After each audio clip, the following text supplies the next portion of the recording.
ನಿಮ್ಮ ಫ್ಯಾಮಿಲಿಯಲ್ಲಿ ಈ ಘಟನೆ ಆದಮೇಲೆ ಅದು ಅರುಣಾ ಮೇಡಮ್ ಆಗಲಿ, ಕಿರೀಟಿ ಆಗಲಿ, ಮಗಳಾಗಲಿ, ಅಥವಾ ನಿಮ್ಮ ಫ್ಯಾಮಿಲಿ ಮೆಂಬರ್ಸ್ ಆಗಲಿ ಹೆದರಿದ್ದಾರಾ, ಬೇಜಾರಾಯ್ತಾ, ನೋವಲ್ಲಿದ್ದಾರಾ, ಅವ್ರ ಸ್ಥಿತಿಗತಿ ಏನು ಅಂತ ಹೇಳಿ. ರೆಡ್ಡಿಯವ್ರು ಫೇಸ್ ಮಾಡ್ತಾರೆ, ಅವ್ರಗಳ ಕಥೆ ಏನೀಗ ಅಂತ.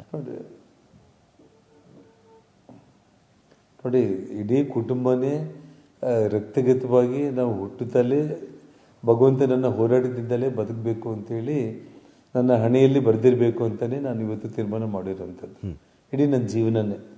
ಹಾಗಾಗಿ ನನ್ನ ಇಡೀ ಕುಟುಂಬ, ನನ್ನ ಶ್ರೀಮತಿ, ಮಕ್ಕಳು ಕೂಡ ಇದೆಲ್ಲದನ್ನ ನೋಡಿಕೊಂಡೇ ಬೆಳೆದಿರುವಂಥವ್ರು ಆಗಿರೋ ಕಾರಣ ಇವ್ರು ಯಾರು ಕೂಡ ಗಾಬರಿ ಆಗುವಂಥ ಒಂದು ಪರಿಸ್ಥಿತಿಯಲ್ಲಿ ಇದ್ದಿಲ್ಲ. ಆದರೆ ಶ್ರೀಮತಿ ಪೂರ್ತಿ ಒಂದು ದೈವಾನುಗ್ರಹಕ್ಕೋಸ್ಕರ ಅವರು ದೇವ್ರನ್ನ ನಂಬಿಕೊಂಡಿರೋಂಥವ್ರು. ಈಗ ರಾಮುಲು ಅವರು, ನೀವು ಕೆಲ ದಿನಗಳ ಕಾಲ ಒಂದಷ್ಟು ಬೇಸರದಲ್ಲಿದ್ದೀರಿ, ಈಗ ಒಟ್ಟಾಗಿದ್ದೀರಿ. ಸೋಮಶೇಖರ್ ಅವರು ಕೂಡ ಬಂದಿದ್ದರು. ಮರು ಹುಟ್ಟ ಇದು. ಈ ಘಟನೆಯನ್ನು ನಡೆದಿರಲಿ, ರೆಡ್ಡಿ ಅವರ ಪಾಲಿಗೆ ಬಳ್ಳಾರಿ ಅನ್ನೋ ಒಂದು ವಿಷಯ ಬಂದಾಗ ಇದು ರೀಬರ್ತ್ ಆಗುತ್ತಾ? ನೋಡಿ ರಮಾಕಾಂತ್, ನಾನು ಇದನ್ನ ಎಲ್ಲ ಕೂಡ ಇದು ಹೇಗಿದೆ ಅಂತಂದ್ರೆ ಸ್ಕ್ರಿಪ್ಟು, ಸ್ಕ್ರೀನ್ ಪ್ಲೇ ಎಲ್ಲವುದು ಕೂಡ ಆ ದೇವರೇ ಬರೆದಿಟ್ಟಿದ್ದಾನ ಅನ್ನೋ ರೀತಿಯಲ್ಲೇ ನಡೆದಿರುವಂಥ ಘಟನೆಗಳಿವೆಲ್ಲವುದು ಕೂಡ. ಸೊ ಹಾಗಾಗಿ ಇವಾಗ ನಿಮಗೆ ನಮ್ಮ ಹಿರಿಯರ ಗಾದೆ ಮಾತಿದೆ, blood is thicker than water ಅಂತೇಳಿ. ಸೊ ಆ ರೀತಿ ಅಣ್ಣ ತಮ್ಮಂದರು ಒಡಹುಟ್ಟಿದವರಿಗಿಂತ ಹೆಚ್ಚಾಗಿ ನಮ್ಮ ಕುಟುಂಬದ ಜೊತೆ ಚಿಕ್ಕ ಮಗು ಇದ್ದಾಗಲಿಂದ ಕೂಡ ನಮ್ಮ ಒಡನಾಟಲ್ಲಿ ನಮ್ಮ ತಾಯಿ ನೆರಳಲ್ಲಿ ಬೆಳೆದಿರುವಂಥ ರಾಮುಲ್ಗೂ ಆ ಒಂದು ಅಭಿಮಾನ, ಅನುಬಂಧ ಇರೋ ಕಾರಣ ಇಂಥ ಒಂದು ಸಂದರ್ಭದಲ್ಲಿ, ಈ ಕಠಿಣವಾದ ಸಂದರ್ಭದಲ್ಲಿ ಎಲ್ಲರೂ ಒಂದಾಗಿ ಬಂದು ನನ್ನೊಟ್ಟಿಗೆ ನಿಂತ್ಕೊಂಡ್ರು. ಫೈನ್. ನಾನು ರೀಬರ್ತ್ ಆಗುತ್ತಾ ಅಂತ ಕೇಳಿದೆ. ಬಳ್ಳಾರಿ ಪಾಲಿಟಿಕ್ಸ್ಗೆ ರೆಡ್ಡಿ ಅವರು ಎಂಟ್ರಿ ಆಗ್ತಾರಾ ದೊಡ್ಡ ಮಟ್ಟದಲ್ಲಿ? ಗಂಗಾವತಿಲಿದ್ರೆ ಅದು ಬೇರೆ ವಿಚಾರ. ಬಳ್ಳಾರಿ ಅನ್ನೋ ಸಿಟಿ ಅಂತ ಬಂದಾಗ ಅಲ್ಲಿ ರೀಬರ್ತ್ ಆಗುತ್ತಾ? ರಮಾಕಾಂತ್ ಅವರೇ, ನನ್ನ ವಿಷಯದಲ್ಲಿ ಯಾವುದು ನಾನು ಪ್ಲಾನ್ ಮಾಡ್ಕೊಂಡಿಲ್ಲ.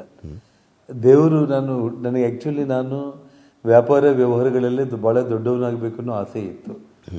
ಸುಷ್ಮಾ ಸ್ವರಾಜ್ ಅವರು ಬಂದ ಮೇಲೆ ರಾಜಕೀಯಕ್ಕೆ ಅಚಾನಕ್ ನಾನು ಬರಬೇಕಾಯಿತು. ಬಂದು ಇಲ್ಲೇ ಸಿಗಾಕೊಂಡೆ.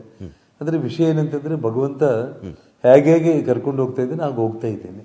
ಸೊ ಹಾಗಾಗಿ ನನ್ನ ವಿಷಯದಲ್ಲಿ ಪ್ರತಿಯೊಂದು ಪ್ಲಾನ್ ಕೂಡ ನನ್ನ ವಿಷಯದಲ್ಲೇ ಅಲ್ಲ, ಈ ಭೂಮಿ ಮೇಲೆ ಹುಟ್ಟಿರೋ ಪ್ರತಿಯೊಬ್ಬ ಮನುಷ್ಯ ತಾನೇನೇ ಬಯಸಿದ್ರು ಕೂಡ ಭಗವಂತ ಏನು ಬಯಸಿರ್ತಾನೋ ಅದೇ ಆಗುತ್ತೆ ಅಂತೇಳಿ ನಂಬಿರುವಂಥವನು ನಾನು.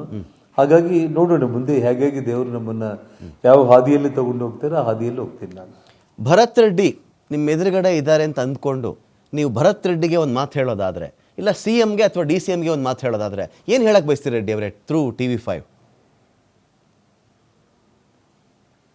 ನಾನು ಸ್ಪಷ್ಟವಾಗಿ ಒಂದು ಮಾತನ್ನು ಹೇಳಬಲ್ಲೆ, ಯಾವಾಗಲೂ ಕೂಡ ಜನಪ್ರಿಯತೆಯನ್ನು ಗಳಿಸ್ಕೊಂಡು ಒಳ್ಳೆಯ ಕೆಲಸಗಳನ್ನ ಮಾಡಿಕೊಂಡು ಮನೆಯಲ್ಲಿ ಕೂಡ ನಮ್ಮ ಹೆಸರು ಶಾಶ್ವತವಾಗಿರುವಂಥ ಒಳ್ಳೆಯ ಕೆಲಸಗಳನ್ನ ಮಾಡಿದರೆ ಅದೇ ನಮಗೆ ರಕ್ಷಣೆ ಕೊಡುತ್ತೆ. ಆಗಲಿ ನಾವು ಹಾದಿ ತಪ್ಪಿ ನಾವು ವಕ್ರ ಮಾರ್ಗಗಳಲ್ಲಿ ಹೋಗ್ಬಿಟ್ಟು ಆಕ್ರಮಣಕಾರಿ ಒಂದು ರೀತಿಯಲ್ಲಿ ಹೋದರೆ ಅದು ಶಾಶ್ವತ ಅಲ್ಲ ಅಂತ ಹೇಳಿ ನಮ್ಮ ಪುರಾಣಗಳು ಹೇಳುತ್ತೆ, ನಮ್ಮ ರಾಜಕೀಯ ಇತಿಹಾಸ ಕೂಡ ಹೇಳುತ್ತೆ. ಹಾಗಾಗಿ ನಾವು ಒಳ್ಳೆ ಮಾರ್ಗ ತಾವು ತಗೊಂಡು ಆ ಒಳ್ಳೆ ಮಾರ್ಗದಲ್ಲಿ ಹೋಗಿ ಅಂತಲೇ ನಾನು ಹೇಳ್ತೀನಿ. Okay, thank you Janardhan Reddy ಅವರೇ. ಸಾಕಷ್ಟು ವಿಷಯಗಳ ಬಗ್ಗೆ ಮುಕ್ತವಾಗಿ ಮಾತಾಡಿದ್ದೀರಿ TV5ನೊಂದಿಗೆ. Thank you so much. Thank you so much. ಇದು ಜನಾರ್ದನ್ ರೆಡ್ಡಿ ಅವರ ಮಾತುಗಳಾಗಿತ್ತು ಬಳ್ಳಾರಿಯ ಬ್ಯಾನರ್ ಗಲಭೆ, ಘರ್ಷಣೆ, ಫೈರಿಂಗ್ ಪ್ರಕರಣಕ್ಕೆ ಸಂಬಂಧಪಟ್ಟಂತೆ.